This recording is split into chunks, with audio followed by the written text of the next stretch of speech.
Woo-wee. Joining us right now to talk all things Yankees is one of my favorites. You've seen him in so many different TV shows and in movies. He's got a new show out digitally with Prince Street Pizza called Delivering Happiness. He's the biggest Yankee fan I know. Big Nick Turturro, joins us now here on the Michael K. Show. Big Nick, what's going on? How are you, Jake? Nice to see you, buddy. You too, my friend. Kind of funny. Michael K., but there's no Michael K. There's Jake, my man Jake. Michael's got to take some vacation after watching the latest Yankee summer swoon here, Big Nick. You excited that we get a couple of days here to relax before we get back to the stress of watching this team every day? Yeah, I think it was well needed. I think it's been a very odd, weird, strange year so far. I don't even know what to make of it, but we did end on a good note, winning 3 in Washington, coming from behind every game, and salvaged the game in Tampa Bay. So it was a nice way to finish up. And going forward, maybe they'll look at what was working and try to stick with it, because you got to find some consistency with this lineup. You know, I think Caballero, he's got to be at shortstop. He just has to be. Jazz maybe needs to, raise it up a little bit. And I think McMahon, you got to live and die with him at third, because you can't put Rosario at third. You can't, give up that kind of defense. Defense is important. And it looks like starting to come around too. What's his name? The kid in the outfield, Dominguez. I mean, I think if he plays regularly, he could be a productive MLB outfielder. Bellinger hopefully will pick it up a little bit too. So, and maybe even Wells will start hitting. Who knows? The guy, he's just, I can't figure him out. He looks like a real major leaguer. He looks like a bona fide good hitter, and then he disappeared for, you can't be hitting 150 and try to justify that. You can't be striking out 19 times a game and expect to win. If they can bolster that bullpen, maybe make a splash with a hitter, because who knows when and if Judge is coming back. Stanton, we'll get him if we're in the postseason probably. But, they got a lot of issues here. But you never know. You never know. It's not how you start. It's how you finish. It's how you close. I mean, look at the Knicks. The Knicks won a championship because they knew how to close. They knew how to win. They learned how to do that. We haven't been able to win these championships because we don't have that kind of closer. We don't have that kind of mentality. So that's my 2 cents in one monologue. I don't know. I just go off the tandem sometimes, but that's the way I am. Well, you said something in there that I think is spot on, a big splash, right? We've seen the Yankees make moves around the trade deadline, but I can't remember the last deadline where it felt like the Yankees were all in. You look at the state of the American League, it's not very good. The Judge is getting older. Cole's getting older. We don't even know if there's baseball next year, Big Nick. I really think if there's ever a year for the Yankees to be all in and make that splash, whether it's Mason Miller or Scooble or whoever, I think this has got to be the year, because why not the Yankees, given with the state of the other teams around them? You're right. I mean, look at the league. Look at both leagues. Look at the American League. It's there for the taking. There's no dominant team. There's no great team. Last year, all right, Toronto was, on all cylinders, they were flying. But you're right. You could swoop in. You could make a splash. I don't care if it's a Mike Trout. I don't care. I mean, people are even talking about Soto. Hey, anything is possible.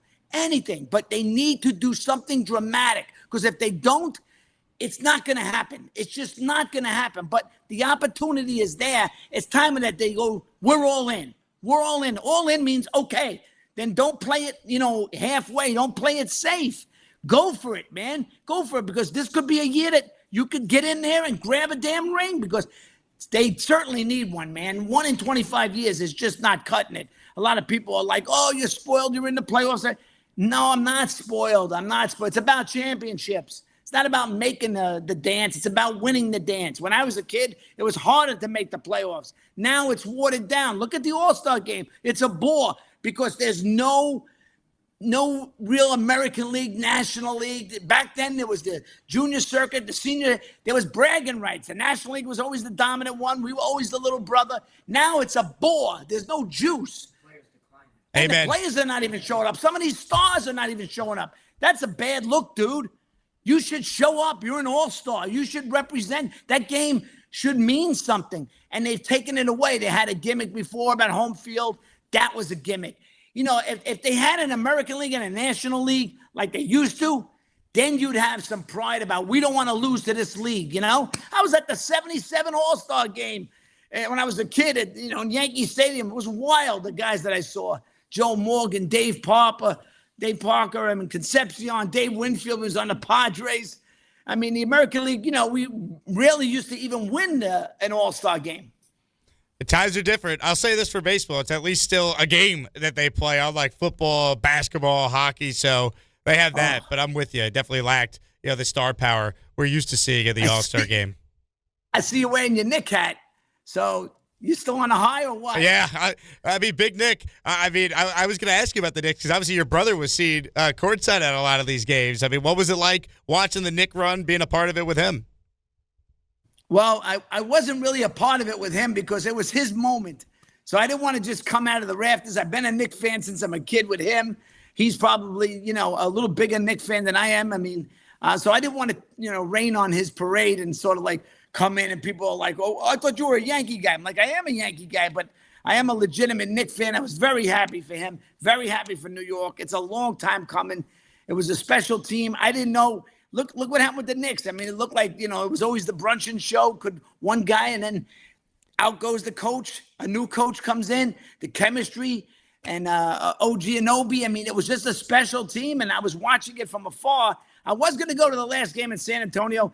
I am always full of regret, and I do regret not buying that ticket because Sal Licata was like, he got one for like $1,300. I was like, I should have did it. I should have just showed up and then supported my brother. I was supporting him. It was funny to see him on social media because he was like, I don't do that. But the great John Turturro, all of a sudden, he got a little commercial and him and looking this like this Chame and all this stuff. He looks like Landry Shamet. I was going to ask you about that. Yeah. I mean, how often has your brother been confused for Landry Shamet the last couple of months here?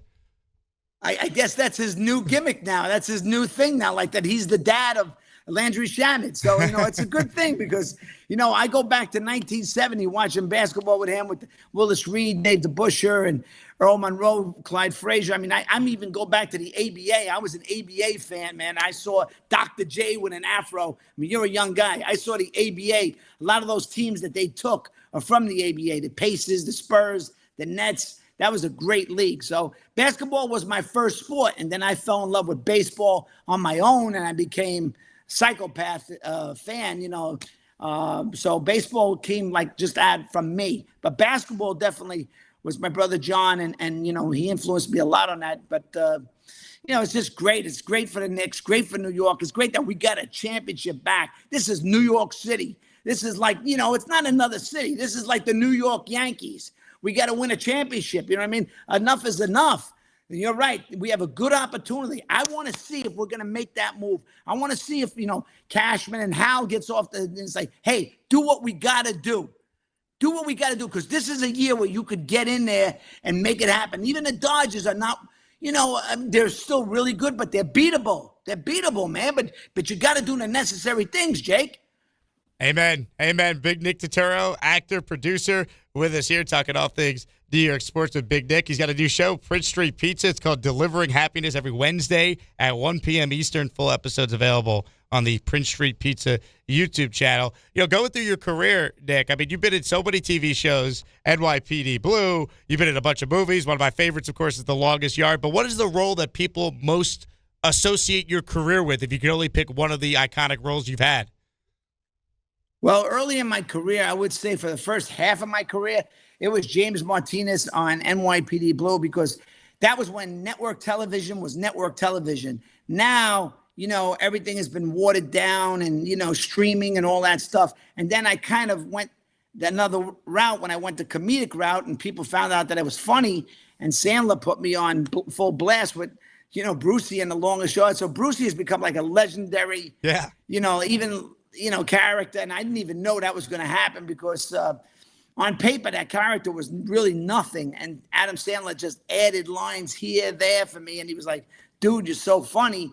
And that kind of like took a life of its own. So I would say, first half NYPD Blue, and then hard to come near Brucey and The Longest Yard, because that's 20, 25 years ago. And it's still like, iconic. People still like, hey, Brucey's getting mad. This, I'm like, Brucey? I'm not Brucey. I'm Nick Turturro. You know, I'm like, yeah, I played Brucey, but you know, it's great to be associated with that movie because you know, there was so many great people in it, athletes. Testosterone was crazy.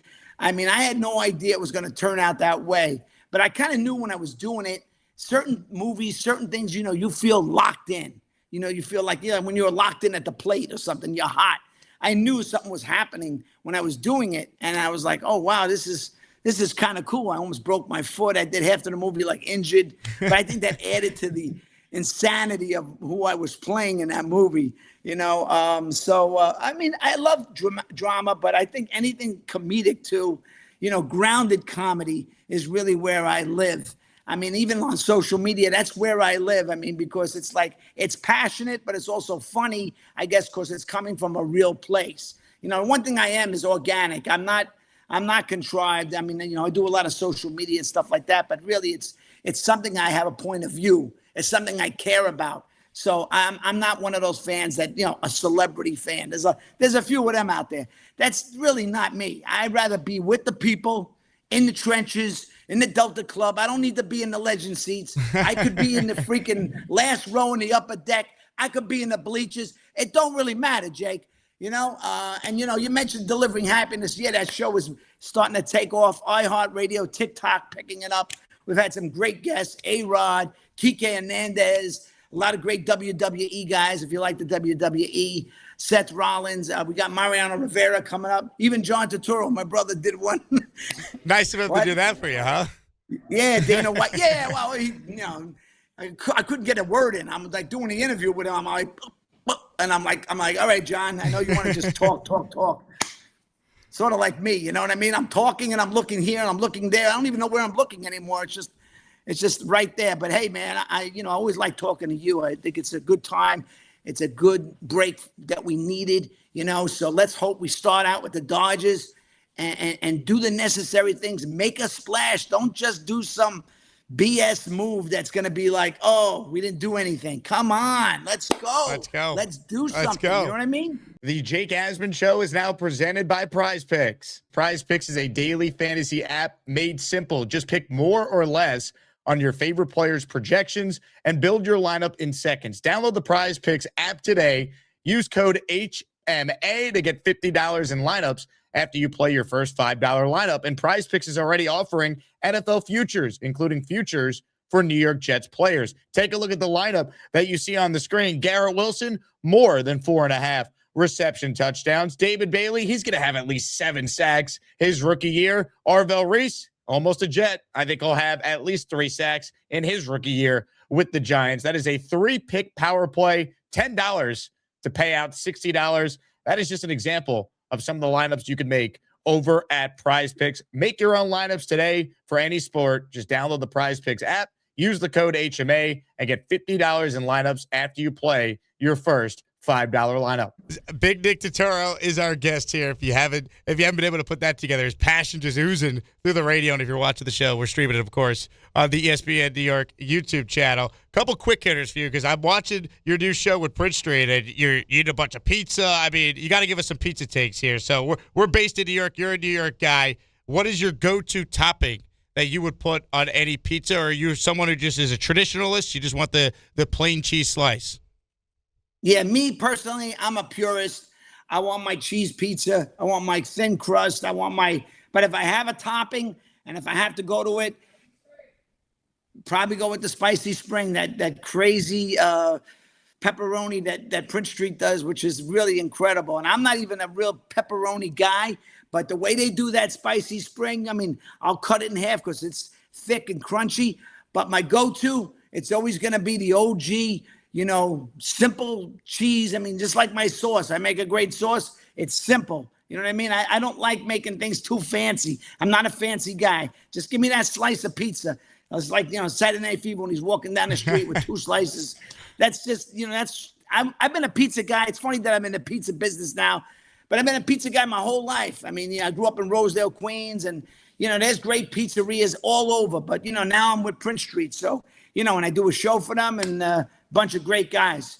Love it. All right, last one for me, Big Nick. What are your thoughts on people who use a fork and a knife to eat a slice of pizza? Because I personally think they should be locked up, and I want your take as a pizza expert. Very bad. I almost lost it one time in a restaurant. I saw a guy eating with it, and I was like, I turned around. I was like, are you kidding me? Stop. Don't do that. Please. Don't make me come over there and fold the damn thing. Fork and knife. No.